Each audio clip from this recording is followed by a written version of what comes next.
আসসালামু আলাইকুম, welcome my channel R K cooking world by Rimi Karim. আজকে বানাবো বরিশালের ঐতিহ্যবাহী মলিদা রেসিপি।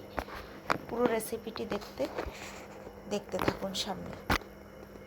এখানে আমি পোলার চাল নিয়ে ভিজিয়ে রেখেছি ধুয়ে, তারপরে ব্লেন্ডারে ব্লেন্ড করেছি একটু আধা ভাঙা করে, দানা দানা যাতে থাকে। এরপর নিয়েছি এখানে নারিকেল বাটা, নারিকেল ব্লেন্ড করে নিয়েছি। এখানে নিয়েছি মোটা মুড়ি, এখানে লবণ, নারিকেলের শাঁস, আদা বাটা, চিনি।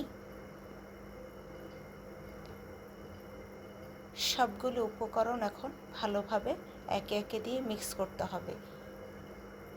প্রথমে দিয়ে দিচ্ছি নারিকেল, ব্লেন্ড করা নারিকেল। ভালো করে মিক্স করতে হবে। এরপর দিয়ে দিচ্ছি আদা বাটা স্বাদ মতো, আদার সুন্দর একটা ফ্লেভার আসে। এরপর দিয়ে দিচ্ছি চিনি। এখানে ইচ্ছে করলে আপনারা গুঁড়ো ব্যবহার করতে পারেন।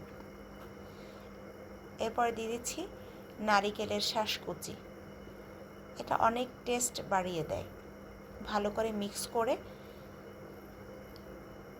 এরপর দিয়ে দিতে হবে লবণ, লবণ স্বাদ মতো। স্বাদ মতো লবণ দিয়ে ভালো করে নেড়ে চেড়ে মিক্স করতে হবে, যেন চালের গুঁড়াটা নিচে জমাট বেঁধে না থাকে। এরপর দিয়ে দিচ্ছি মোটা মুড়ি। মোটা মুড়ির টেস্ট অন্যরকম।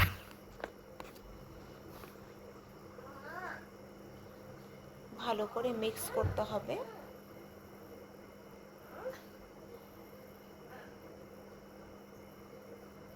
ভালো করে মিক্স করে নেড়ে চেড়ে সার্ভ করতে হবে।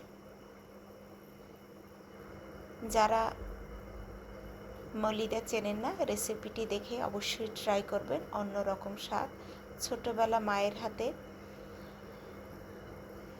রোজার সময় ইফতারে মলিদা স্পেশাল ছিল।